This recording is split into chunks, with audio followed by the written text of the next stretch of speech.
Okay, you've brought us another really interesting piece of source material to dig into today. Yeah, this one is a U.S. patent application. It's from 2015, and the title is pretty direct. Method for Measuring Engagement. Right. And you immediately see the problem they're tackling, don't you? I mean, how do you actually know if someone's engaged, like really engaged? Exactly. Think about it. Well, forever, we've used pretty basic tools. You ask someone afterwards, did you like that movie? Yeah, which is totally subjective. And you only get one opinion, like right at the very end. Or you just track if they watch the whole ad. Hmm. But, just because it was playing doesn't mean they were paying attention. Exposure isn't engagement. Definitely not. You could be looking at your phone the whole time. So these traditional ways, even some of the earlier tries using brain data, they often missed the details, didn't they? They don't tell you when someone was hooked during an experience or, how hooked they were. The granularity just wasn't there. So this patent application, it gets right into that. It says there's a need for a method that's accurate and granular, meaning, detailed over time, and it uses neurological data. They're aiming to get past those old limits, find a better way. Okay. So our mission for this deep dive then is to unpack this patent. We want to understand the method they're proposing and figure out how they think brain activity can measure engagement with, like, much more precision. And the core idea is pretty clever, actually. Instead of trying to define what engagement looks like inside one person's head. Which sounds hard. It is. Yeah. So instead, they propose showing the same stimulus, like a video, to a bunch of people, Hmm. recording their brain activity, and then looking at how similar those brain responses are to each other over time. Ah, okay. Yeah. So it's the shared response, that synchronicity between people watching the same thing. That's the measure of engagement. That's the key idea. It sidesteps having to decode individual thoughts and looks for a kind of collective neural rhythm. That's a really interesting twist. It is. And yeah, it clearly has applications in things like neuromarketing, but the patent hints at other uses too, some quite surprising ones. Intriguing. Okay, let's break down the method itself. The patent calls it Method 100, and it seems to have 4 main steps. That's right. Step S110 is presenting stimuli. Then S120 is capturing neural data. S130 is calculating neural similarity. And finally, S140 is generating a measure of engagement based on that similarity. And there are optional steps too, S125 and S145. Yeah, S125 is for capturing additional data, not just neural. And S145 is about predicting engagement. But those first 4, S110 to S140, that's the core process. Got it. So let's start at the beginning. S110, presenting stimuli. What counts as stimuli here? Well, it sounds like almost anything you can perceive, really. They listed the obvious stuff, like audiovisual things, movies, TV shows, audio, like songs or audiobooks, even silent films. Okay. But they go broader. Taste, touch, smell stimuli. And they even mentioned the possibility of direct brain stimulation being the stimulus. Wow. Okay, so it's designed to be super flexible for whatever you want to test. Seems like it. And a key point is presenting it at substantially similar rates to all the subjects in the group. Which makes sense for a movie, right? Everyone watches it at the same speed. They call that continuous stimuli. Exactly. Playback speed is fixed. Hmm. But what about something, like you said, where people go at their own pace? Like reading a book. How do they handle that? That's discrete stimuli, I guess. Right. For discrete stuff like reading, they suggest a couple of ways. They could show chunks of text serially on a screen so everyone sees the same bit at the same time. Controlling the pace. Or if you're reading, say, a physical book, they could track something like eye movements or page turns to align the brain data with the specific content being consumed at that moment. Synchronization is vital. You really need to know what they were experiencing when that brain activity happened. Precisely. And they even throw in the idea of varying the environment, like testing engagement in rooms with different temperatures to see how context affects things. Interesting. Okay, that leads us to the next step, S120, capturing the neural data itself. Right. So the goal here is to record brain activity while the person is experiencing the stimulus, ideally for the whole duration. And you mentioned synchronization being vital for presenting stimuli. It must be absolutely critical here too, right? Linking the brain data to the stimulus. Oh, absolutely essential.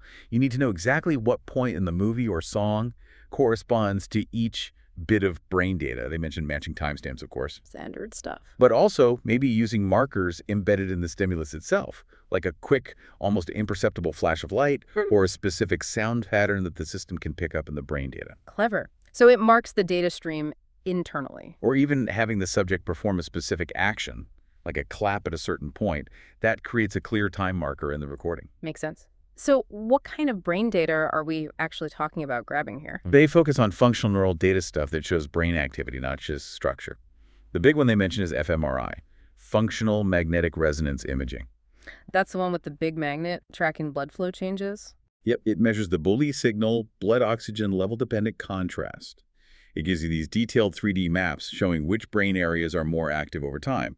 It's spatially quite precise, but a bit slow. Okay, and the other main one is EEG, electroencephalography. Right, that's the cap with electrodes on the scalp measuring electrical activity directly. It's much faster than fMRI, captures rapid changes. They mentioned using different setups, low-density or high-density electrode arrays. More electrodes, more detail, I guess. Generally, yes. Sure. They also list some other techniques like ECOG, that's electrodes on the brain surface, much more invasive FNIRs, which uses light, and MEG, which measures magnetic fields. So lots of options. Can you use more than one at once? Yeah, they mentioned combining them is possible, like capturing fMRI and EEG at the same time to get both good spatial and good temporal resolution. Okay, so you capture all this raw brain data, but it's messy, right? It's not ready for analysis straight out of the scanner or off the electrodes. Not at all. Raw data is full of noise and artifacts. You absolutely have to process it. This involves a whole bunch of steps like transforming it, aligning it spatially, filtering out unwanted signals. Like what kind of signals? Well, for fMRI, people inevitably move their heads a bit, even tiny movements, so you need motion correction. You might smooth the data spatially. Yeah. And you need to align everyone's brain data to a standard anatomical template, like Talairac or MNI space, so you can compare across subjects. Okay. And for EEG? EEG picks up electrical activity from everything, not just the brain. So you have to filter out noise from the electrical grid, muscle movements like clenching your jaw, eye blanks, even your heartbeat signal can show up. They mention methods like independent component analysis, ICA, which is a way to mathematically separate out these different signal sources. There's a lot of cleanup work. A crucial amount, yes. And they note something interesting. The processing can actually incorporate data from that optional step, S125, the additional data. How does that work? For instance, if you recorded the background noise in the room, environmental data, you could use that to help filter out acoustic artifacts from the brain recording. Or if you have eye tracking data, you can use the timing of blinks and eye movements to more accurately remove those specific artifacts from the EEG signal. That's pretty smart, using other data streams to clean up the main one. Yeah, and there's one more check mentioned here, looking for neural abnormalities in the captured data before the main analysis. Abnormalities? What does that mean in this context? Is it like finding bad data? It seems to be partly a quality control check, yes. Yeah. If someone's data looks really weird, Mm-hmm. maybe suggesting they weren't paying attention or there was a big technical glitch, or maybe even something indicating a significant neurological difference, Uh-huh. that data might get flagged, maybe even excluded from the similarity calculation later on. It helps ensure you're comparing apples to apples, essentially. It could be done manually by an expert looking at the data, or potentially automatically. Right. Ensuring the data going into the similarity calculation is actually reflecting engagement with the stimulus. Exactly. Okay, which leads us perfectly into that optional step you mentioned, S125, capturing additional data. So this is everything besides the direct brain activity. Precisely. It's extra information about the subject or the environment that could be relevant to their engagement. They break it down into a few useful categories. First one is subject response data. Yes, these are things you can measure directly from the subject's body or actions.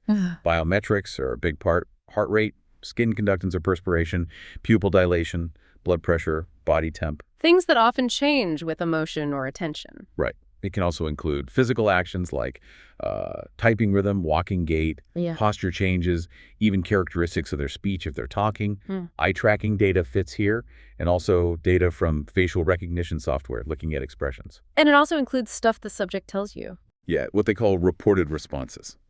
So asking subjects to rate how engaged they felt on a scale, or testing their memory of the content afterwards, like a recall test. Okay, that's response data. Then there's subject descriptive data. This is basically information about the person, standard demographics, age, race, gender.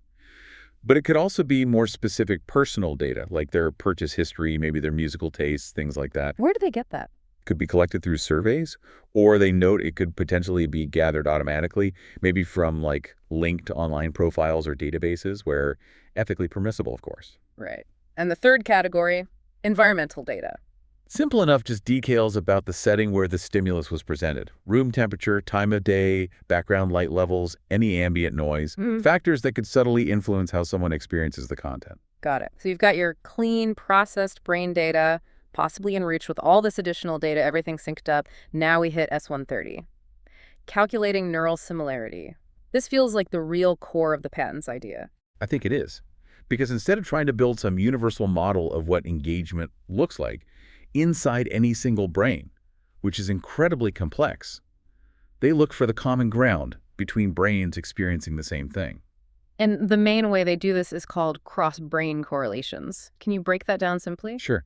Imagine you have the time series of brain activity like the fMRI signal going up and down over time from a specific brain region for subject A. And you have the same thing for subject B, watching the exact same movie clip. Okay. Cross-brain correlation basically asks, how well do those two signals match up?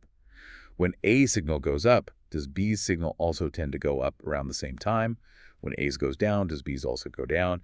It calculates a statistical measure, a correlation coefficient, that tells you how synchronized their brain activity is in response to that stimulus. And you do that for all pairs of subjects, AB, AC, BC, and so on. Exactly. You calculate these pairwise correlations. Yeah. They also mention related methods like intersubject correlation, ISC, which is conceptually very similar, measuring shared response patterns across individuals. So to compare them accurately, you first need to make sure you're comparing the same brain locations, right? You mentioned aligning brains earlier. Yes, that's crucial. Anatomical registration to a standard template ensures you're comparing activity in, say, the auditory cortex of subject A with the auditory cortex of subject B, even if their brains are slightly different shapes or sizes. You might also use functional landmarks. And could you focus on specific brain areas? Absolutely. The patent mentions you could weight data from certain regions more heavily if you hypothesize they're particularly important for engagement with that specific type of stimulus. Maybe visual cortex for a movie, auditory cortex for a song. And the similarity calculation, you can do it point by point in time. Yes, potentially at each measurement time step, like every couple of seconds for fMRI or much faster for EEG. Or you could average the similarity over specific segments of the stimulus or look at similarity within particular spatial areas or frequency bands. It's flexible. They also mention excluding some data here. Right, similar to the quality check earlier. If a subject's data set looks corrupted after processing, or maybe they moved way too much during the scan, or questionnaire data suggests they completely misunderstood the task or stimulus, their data might be excluded from the correlation calculations. They mention using statistical methods to spot these kinds of outliers automatically. Okay, so all these similarity scores, these measures of how in sync people's brains are, they feed into the next step, S140, generating an actual measure of engagement. This is where you take all those correlation numbers and turn them into a usable metric. It can make several forms. Like just an average. Yeah, the simplest might be an averaged measure of engagement. You take the mean correlation value across all pairs of subjects, or maybe across specific subgroups. So if during a movie scene, everyone's brain activity was highly correlated, that scene gets a high average score. Exactly. And you could calculate that average across everyone, or maybe just within certain demographics, like different age groups. You could also specifically exclude those outlier subjects we talked about before calculating the average. The patent mentions automatically detecting outliers here too, for instance, if one subject's correlation with everyone else suddenly drops while others remain high. Could you weight the average? Like if you care more about a specific target audience? Yes, they mention a weighted average measure. You could give more weight to the correlation data coming from pairs involving subjects in your key demographic, for example. What about keeping groups separate but still combining them somehow? They call that a piecewise average measure. You might calculate the average engagement within different subsets, say one average for teenagers, one for adults, and then maybe combine those subset averages in some way later. And the patent showed graphs, right? Like plotting engagement over time. Yes, that's a really powerful output. You can plot the mean neural similarity, like the average cross-brain correlation coefficient as a function of time throughout the stimulus. That's what FIG3 in the application shows. So you can literally see the peaks and valleys of engagement. Precisely. You see exactly which moments grab the most synchronized neural attention across the group. Which parts were maybe confusing or boring where the synchrony dropped off. It also mentioned plotting an engagement function over time. What's that? That's where you can get a bit more sophisticated and combine the neural similarity data with the additional data from step S125. The engagement function could be a formula that takes the neural correlation as input, but maybe adjusts it based on, say, the subject's heart rate variability at that moment or the room temperature. So blending the data sources. Right. And this function could be a fixed mathematical rule, or it could be something more dynamic, like a machine learning algorithm that's been trained using other metrics, maybe self-reported engagement scores, to learn how to best combine the neural and additional data to predict engagement. And could you boil it all down to just one number, like an overall score? Yep, they mentioned creating an engagement score. Yeah. This would involve aggregating or averaging the time-varying engagement measure over the whole stimulus duration or specific parts of it. You could even weight different time periods. Maybe the climax of the movie matters more than the opening credits. You mentioned combining neural and additional data in the function. Can they use data from one group to help figure out engagement in another group where maybe they didn't get brain scans? That's a really interesting application they suggest. Imagine Group 1 had fMRI scans and eye tracking while watching a video. Group 2 only had eye tracking. Okay. You could potentially use the data from Group 1 to build a model that predicts neural correlation patterns based only on eye tracking data. Then you apply that model to Group 2's eye tracking data to estimate what their neural correlations likely would have been. It's a way to potentially measure engagement in larger groups where brain scanning isn't feasible. Wow, that's clever. Now let's circle back to the neural outliers idea. It comes up again here in S140, but not just for data cleaning. They mention identifying individuals for research or even diagnosis. Yes, this is where the patent touches on a potentially much more significant application. It's distinct from just removing bad data points.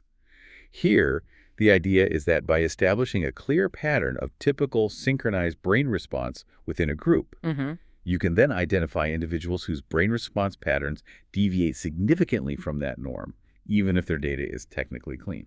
So someone whose brain just isn't dancing in sync with the others, even when experiencing the same thing. Exactly. And the patent explicitly suggests this kind of outlier detection could be useful for brain research, or potentially even contribute to identifying or understanding neural disorders, like autism spectrum disorders are mentioned as one example, where responses to social or sensory stimuli might differ.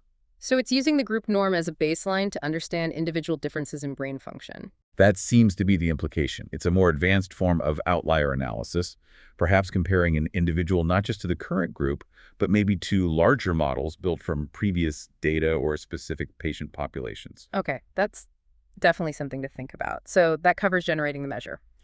The last optional step is S145, predicting a measure of engagement, looking ahead. Right. Taking all this data and methodology and using it to forecast how engaged a new subject or a whole group will be with some stimuli, possibly before they even experience it. How would that prediction work? They suggest a couple of main approaches.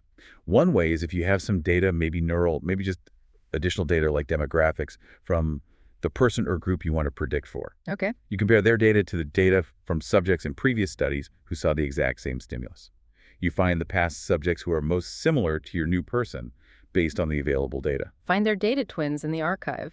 Sort of, yeah. Then you look at the actual engagement measures that were calculated for those similar past subjects, and you use that information, maybe averaging it or weighting it, to predict the engagement for your new person or group. Makes sense. Leveraging past results for similar people. What's the other way? You could simply use the overall average engagement measure that was previously calculated for that specific stimulus as your prediction baseline. Just assume the new person will be like the average of the old group. Basically, yes. Yeah. But you could then potentially adjust or modify that baseline prediction. For example, if the original data was collected in a quiet lab, but you want to predict engagement in a noisy movie theater, you might apply a transformation function based on previous studies about environmental effects. Okay, but what if the stimulus itself is brand new, like a movie trailer nobody's seen before, so there's no past engagement data for that specific trailer? That's the other main prediction scenario. Yeah. Predicting engagement for new stimuli. Here, you don't have direct past data for the thing itself. So what do? You compare characteristics of the new stimulus to a library of reference stimuli for which you do have engagement data. Characteristics like what? Could be anything measurable about the content. Inherent things like the audio waveform features, the editing pace, color palettes, presence of faces, or non-inherent things like the genre, the actors involved, maybe the amount of screen time for the main character. They even mentioned you could use predicted characteristics. So you analyze the new trailer, find old trailers in your database that have similar characteristics. Exactly. And then you use the known engagement data from those similar reference trailers to make a prediction for the new one. Again, you might weight the data from more similar reference stimuli more heavily or transform it somehow based on the differences between the new and reference stimuli. Like if the new trailer is much faster paced, you might adjust the predicted engagement curve accordingly. Okay, so zooming out from all these steps, what's the big picture here? The so what? What are the main applications this whole method unlocks? Well, the most obvious is providing a potentially far more objective, accurate, and importantly, time-resolved measure of consumer engagement. That's huge for neuromarketing, right? Definitely. Knowing exactly which second of your ad lost people's attention or which scene in the movie trailer really resonated. Exactly. It allows for granular content evaluation and creation. Beyond that, comparing engagement across different demographics or in different environments, predicting how well content might perform before a wide release. Predicting other things, too. Yeah, the patent suggests these engagement measures might correlate with and thus predict other outcomes, like how well people remember the content later, free recall, maybe even box office success or product sales, Yeah. or the demographic breakdown of who is likely to buy something. And then there's that really interesting, maybe slightly more out there application we discussed. Identifying the neural outliers, Yeah. using the method not just for marketing, but for fundamental brain research, understanding neurological differences, maybe even aiding in characterizing or diagnosing certain conditions based on atypical responses to shared experiences. It covers a lot of ground. And technically, how is this implemented? Is it some special hardware? Not really. The patent describes it in standard terms. It's a method that can be implemented as computer instructions stored on a computer-readable medium, RAM, ROM, a hard drive, whatever, executed by a processor. It's fundamentally an algorithm processing data. So, okay, we started with this seemingly simple question. How do you really know if someone's engaged? And we've ended up deep diving into this patent for a method that involves fMRI, EEG, maybe biometric sensors, environmental tracking, all feeding into complex calculations like cross-brain correlations to measure moment by moment how synchronized a group's brain responses are while they watch or listen to or experience something together. The real elegance, I think, is that it cleverly sidesteps needing a perfect model of what engagement looks like inside one person's head. Yeah. Instead, it uses that shared neural response, that synchrony, Yeah. as the proxy measure. It's looking at the collective. And it relies on gathering just an immense amount of detailed data, all focused on understanding how your brain, specifically, is reacting to the world, to a movie, a song, an ad, perhaps in ways you're not even consciously aware of. Which, yeah, brings us back to that fascinating, maybe slightly unsettling idea from the patent using this very technology designed to measure group synchrony to also identify the neural outliers. Right. People whose brain responses don't fit the typical pattern for that shared stimulus. If this method is fundamentally about assessing typical versus atypical brain responses, well, what does it mean for the future when technology might be able to assess whether your brain is responding typically to the world around you? And thinking further, how might that kind of assessment be used? Yeah.